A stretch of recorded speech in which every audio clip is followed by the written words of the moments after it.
Lesson 15, New Netherland and New Sweden. In 1607, an English company hired Englishman Henry Hudson to find a northern water route to the East Indies. In April, Hudson sailed from England on the Hopewell. His crew of 10 included his son. They passed Greenland and continued north. When they reached ice packs that they could not sail around, they returned home. In 1608, the English company hired Hudson to try again, but the results were similar. Hudson tried again, but this time with money from the Dutch East India Company. In April 1609, he and his son and a crew of both Dutch and English sailors sailed on the Half Moon from the Dutch island of Texel. When the northern ice pack stopped Hudson this time, he turned south and explored the Atlantic coast, sailing as far as the new Jamestown settlement in Virginia. Hudson turned back north in September of 1609. He entered New York Bay. For a month, he explored the river called the Mahanatuck in its native language, which means great water in motion, or river that flows two ways. This river is an estuary, so water flows one way as it empties into waters into the ocean, while the ocean waters come into it from the other directions. Hudson and his crew sailed inland for about 150 miles. When they reached about what is now Albany, New York, the river was too shallow to continue. They headed back across the Atlantic. When Hudson docked in England, the English would not allow him to return to the Netherlands. The following year, Henry Hudson sailed for an English company in a new ship, the Discovery. For many months, they searched for a route to the East Indies. They became stuck when the water froze in what is now known as Hudson Bay. The crew became angry with Hudson. They mutinied and set Hudson and his son and some sick crew members afloat on a small boat. No one knows what became of him. The Machicantuck River is now named the Hudson River in memory and honor of Innovative History. Today we're traveling back to the 1600s, the Exploration Age, back when brave sailors sailed across vast oceans in tiny wooden ships alongside whales and dreams of new worlds. Today's journey focuses on a man named Henry Hudson. Hudson's expeditions followed famous explorations to the Americas like that of the Vikings in 1000 AD and Christopher Columbus in 1492. Henry Hudson was an English explorer now famous for discovering the Hudson River, the Hudson Strait, and the Hudson Bay. We don't know much about Hudson's childhood, but historians think he was born around 1565 and probably grew up sailing on ships. He was also taught to read, write, and perhaps navigate maps as a child. Hudson developed a reputation as a strong sailor and believed that he could navigate through the North Pole and find a shorter route to Asia. What we do know about Henry Hudson is that he had one fancy mustache. But don't let that fool you. Hudson was a brave man who sailed into dangerous icy waters where few had gone before. In the year 1607, the Muscovy Company from London, England, provided Hudson with the funds he needed to try and find a sailing route to Asia. Europeans wanted a faster route to the Far East so they could get quicker access to spices and other goods. The only problem was, Hudson needed to sail through the ice-filled Arctic Circle. Hudson set sail from England 2 different times and failed on both. Thick ice forced him to turn back. His third expedition left from the Netherlands, under the flag of the Dutch East India Company. Storms blocked his path, so he and his crew decided to sail for the New World, America, and try to find the Northwest Passage, which John Smith had hypothesized to exist. Keep in mind that Hudson's journey wasn't easy. His voyages took him farther north than the doomed Titanic, which would eventually hit an iceberg and sink. Hudson's third journey was a success in many ways. He sailed to what we now know as New York City. Having sailed up the Hudson River and past what would one day be the Big Apple, Henry Hudson claimed the land for the Dutch, but he would never return to the Netherlands. On his journey home, Hudson was stopped in Britain, where the British asked him to take one more voyage to find the Northwest Passage. Hudson and his son John, along with a small crew, set sail on the Discovery in the year 1610. They sailed to the northern part of Canada and into a large bay. They didn't find the route that would take them to Asia. Hudson's crew eventually grew tired of sailing in the cold ocean waters, and before they could return home, a mutiny was led against Hudson. He and his son never made it back to England. They were set adrift in a small boat and never seen again. Even today, no one knows what happened to these men. What we know is that Henry Hudson was a brave explorer who overcame icy waters, long sea voyages, and never gave up on trying to reach his goals. Today, we can still find his name on many waterways in North America. Have or know The Netherlands was experiencing the Dutch Golden Age in the early 1600s. They were trading around the world. In 1602, its government formed the Dutch East India Company to trade in East Indies. In 1621, the government formed the Dutch West India Company to build settlements and to do business in the New World. The company was like a modern corporation. People purchased stocks in the company and earned profit when the company was successful. The Dutch West India Company sent 30 families to America in 1624. They sent ample supplies so that it would not suffer hunger like many of the English settlers. The area where they settled was called New Netherlands. Fort Orange. Some of the settlers who arrived in 1624 traveled up the Hudson River to a place where Henry Hudson had stopped. They built a trading post called Fort Orange. Orange was the name of the ruling family in the Netherlands. Settlers traded guns, blankets, and tools for fur that native nations had processed into pelts. The settlers around Fort Orange later founded Beverwyck north of the fort. It later became the city of Albany. New Amsterdam. Some settlers who came to the New Netherland in 1624 spent their first winter on the Voorstad Island in New York Harbor, known today as the Governor's Island.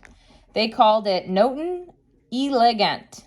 In 1625, many residents of Noten Elegant moved to what is now Manhattan Island, and it named New Amsterdam after the capital city of the Netherlands. New Amsterdam settlers built a sawmill on the Noten Island and used the lumber they cut to build their first homes. In New Amsterdam, they built Fort Amsterdam to defend the settlement. The Dutch West India Company sent Dictator General to govern the settlers. Peter Minute came from the Netherlands to be the direct general in 1626. Minute was a Walloon. Walloons speak a French dialect. They live in what is now known as southern Belgium. Minute's parents were Protestants who had moved to the Netherlands for protection against the religious persecution at home. According to legend, Minute arranged to purchase Manhattan Island from the local native nation for a small sum. New Amsterdam became a center for trade for both in New Netherland and in the English settlement along the Atlantic coast. The Dutch West India Company encouraged farming. In 1629, they began to allow any stockholders to purchase land from native nations. The stockholder would become a patroon, and the land would become their patroonship. A patroonship was similar to a medieval manor. A patroon acted as the lord of the manor.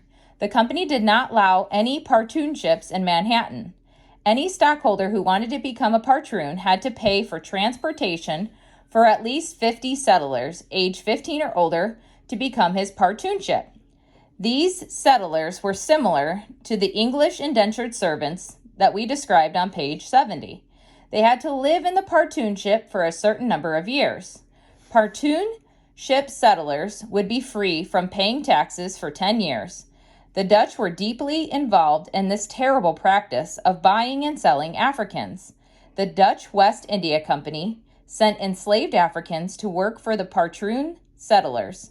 Stockholders set up patroons at Swandaldale, now Lewis, Delaware, Pavonia, now now Jersey City, New Jersey, Staten Island, now in New York, and Rensselaerswyck in the upper Hudson River Valley near Fort Orange. Rensselaerswyck was the most successful. The Dutch West India Company recruited settlers from many parts of Europe. About half of the settlers who came to the New Netherland were from Holland and the 6 other Dutch provinces. The other half were from Denmark, England, France, and German states. Ireland and Norway, Scotland, and Sweden.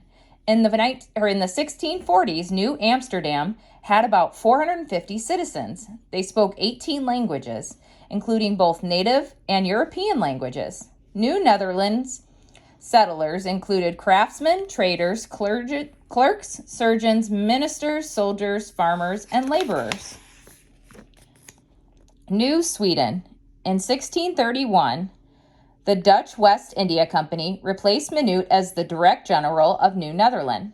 In 1637, Dutch, German, and Swedish investors convinced the Chancellor of Sweden to found the New Sweden Company. They hired Minute to lead a small group of Swedes to America. Minute and several soldiers sailed from Sweden that winter. They traveled on a ship, the Kalmar Nyckel, and a yacht, the Vogel Grip. About half of their crew were Dutch. The Kalmar Nyckel and the Vogel Grip entered Delaware Bay in March 1638. They sailed up the Delaware River to the site of present-day Willington, Delaware. Minute brought land from 5 sachems of the Lenni-Leopard Confederation. They built Fort Christina, naming it for the Sweden Queen Christina.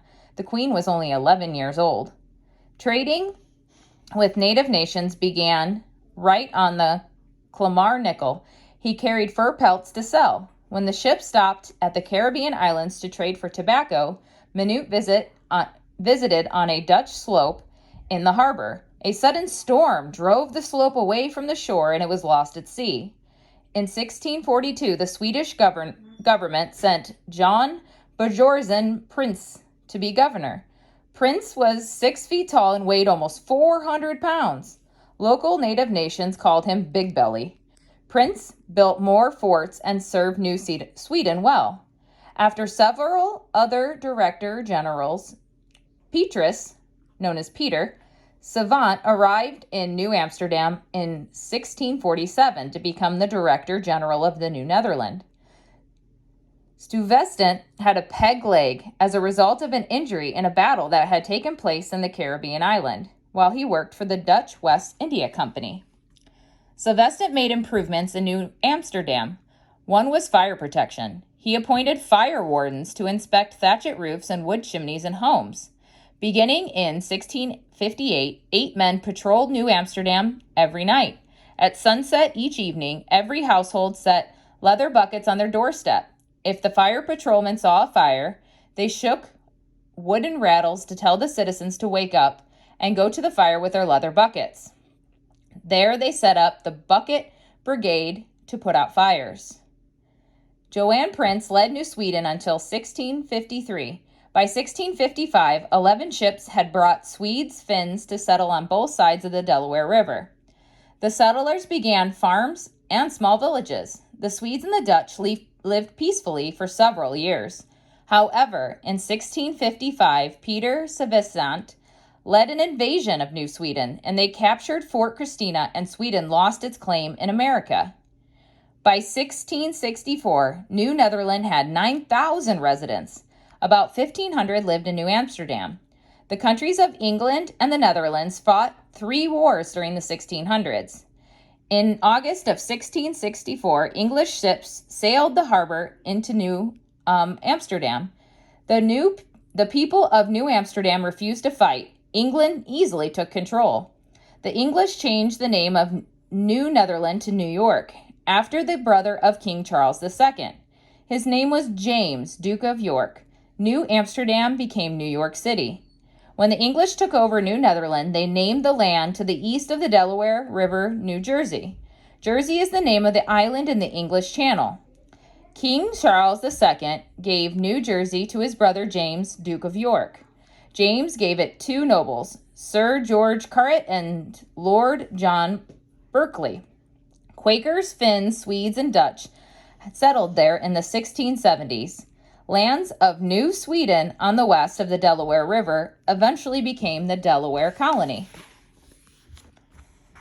The Dutch recaptured New Amsterdam in 1673, but it returned to the English the following year.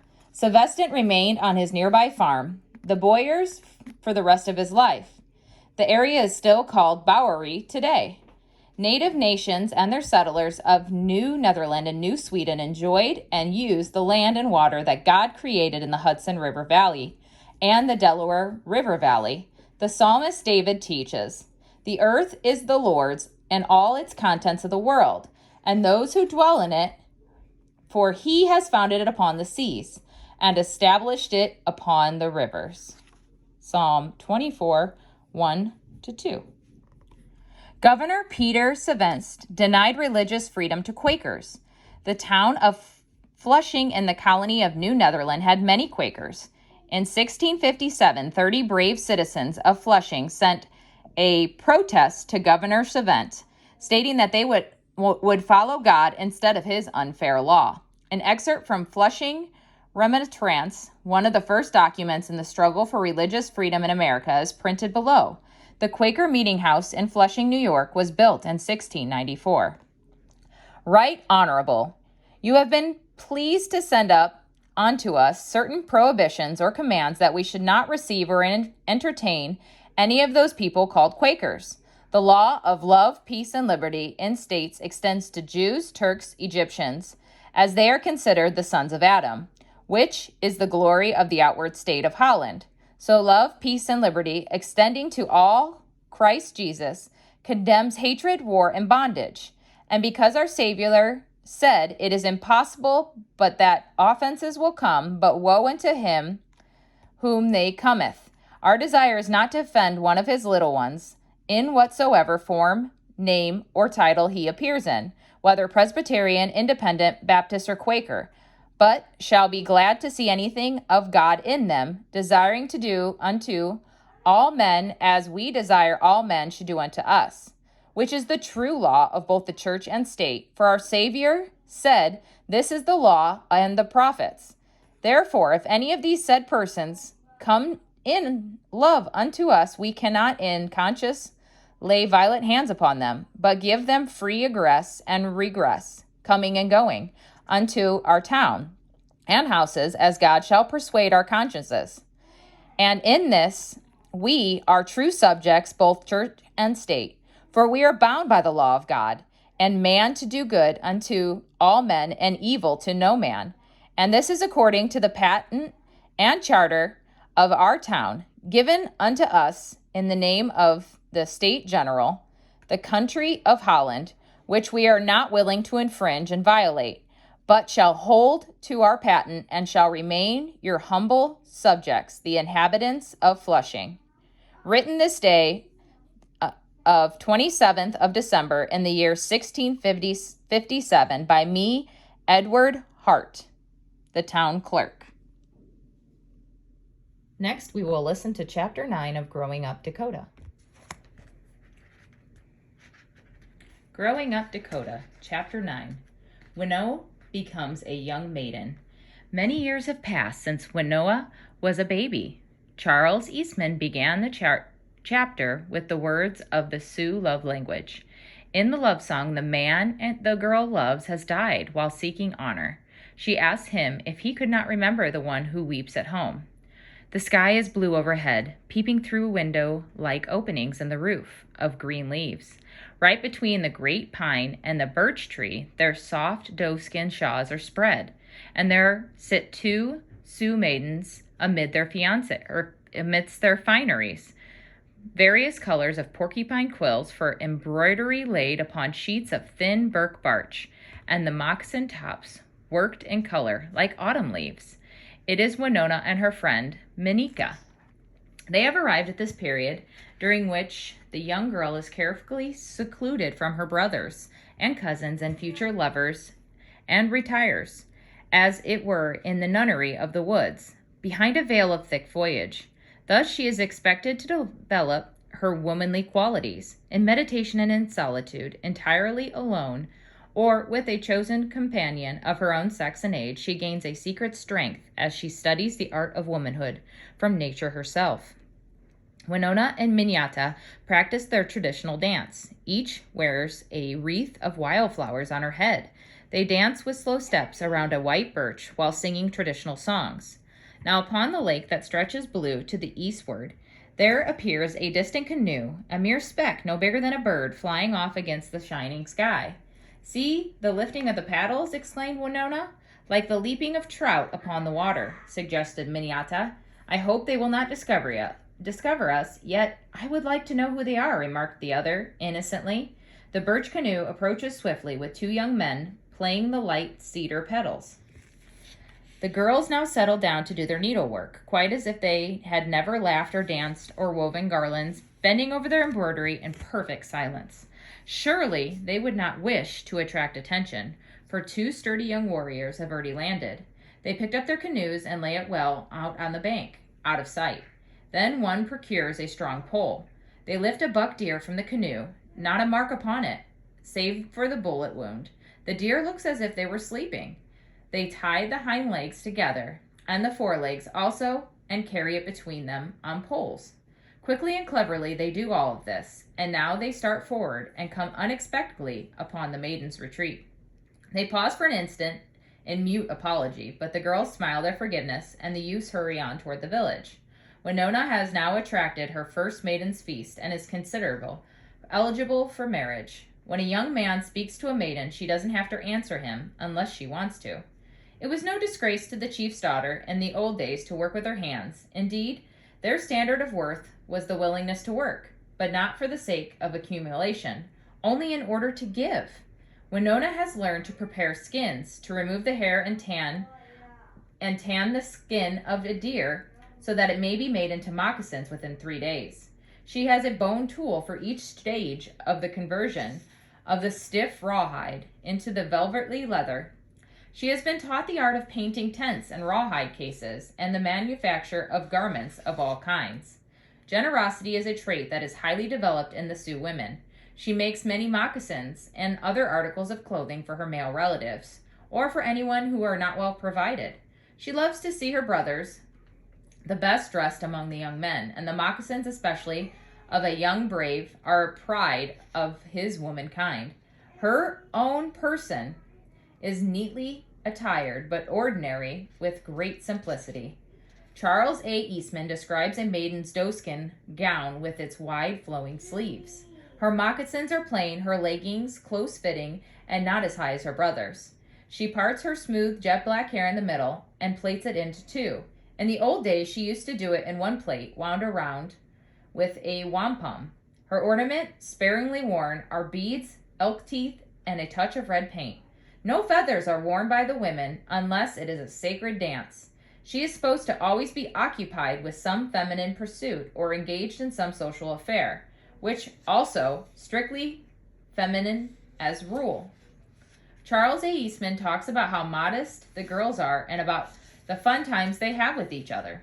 In summer, swimming and playing in the water is a favorite amusement. She even imitates with the soles of her feet the peculiar resonant sound that the beaver makes with her large flat tail upon the surface of the water. She is a graceful swimmer, keeping the feet together and waving them back and forth, like the tail of a fish. Nearly all her games are different from those of the men. She has a sport of wand throwing, which develops fine muscles of the shoulder and back. The wands are about 8 feet long and taper gradually from 1.5 inches to 1 inch in diameter. Some of them are artistically made with heads of bone and horn, so that it is a remarkable sight to what a distance they may be made to slide over the ground. In the feminine game of ball, which is something like shinny, the ball is driven with a curved stick between two goals. It is played with from 2 to 3 to 100 on a side. The game between two bands or villages is a picturesque event. A common indoor diversion is the deerfoot game, played with 6 deer hooves on a string, ending in a bone or steel awl. The object is to throw it in such a way as to catch one or more hooves on the point of the awl, a feat which requires no little dexterity. Another is played with marble plum stones in a bowl, which are thrown like dice and counted according to the sides that are turned upmost. A young man named Matastapa had noticed Winona and hopes that she will marry him. Many young men find wives in midsummer when the Santee Sioux Indians get together for reunions and festivals. Young men usually spend their time with a close male friend. Young women spend time with a close female friend. When the young man and maiden who are interested in one another meet, their friends are with them. At the sound of the drum on summer evenings, dances are begun with the circular rows of teepees, but without the circle of the young men prominent in pairs. Each provides himself with a plaintive flute and plays the simple cadences of his people, while his person is completely covered with his fine robe so that it cannot be recognized by passers-by. At every pause in this melody, he gives his yodel-like love call, to which the girls respond with their musical sing-song laughter. Matasapa has improved every opportunity until Winona has at last shyly admitted her willingness to listen. For a whole year he has been compelled, at intervals, to repeat the story of his love. Through the autumn hunting of the buffalo and long cold winters, he often presents her kinfolk with his game. At the next midsummer, the parents on both sides are made acquainted with the betrothal and at once begin preparation for the coming wedding. Provisions and delicacies of all kinds are laid aside for a feast. Motasapa's sister and his girl cousin are told of the approaching event, and they too prepare for it, since it is their duty to dress or adorn the bride with garments made by their own hands. The bride is ceremoniously delivered to her husband's people, together with presents of rich clothing collected from all her clan, which she afterward distributes among her new relatives. Winona is carried in a very handsomely decorated and is received with equal ceremony. Hey guys, so you have a few assignments that you need to complete. Remember, this is something that Jackson and Evelyn need to be working on together. So no fighting, no bickering. Remember kindness, gentleness, self-control, and work together as a team in order to complete these assignments. Miss you guys. You guys will now complete Map 6, Lesson 15. It has been marked with a orange Post-it note. There are 1, 2, 3, 4, 5 things that you need to take care of on this map. You will also have a creative writing exercise that will also be marked with an orange Post-it note. Imagine living in a town of 450 people who spoke 18 different languages. In your notebook, write 1 to 2 paragraph story about your mom sending you to a store to buy a gallon of molasses. When you arrive there, the only people in the store are you and the owner. He speaks Dutch and you speak English. Describe what would happen from the time you left home until the time you came back. Did you come home with molasses? If so, was it a gallon? How did your mom react when you get home? Last but not least, you guys also have a lesson to complete in your workbooks. This will also be marked with an orange Post-it note. Mum, the answers to their workbook pages are found in the Answer Key and Literature Guide. It will be under Lesson 15, which will be marked with a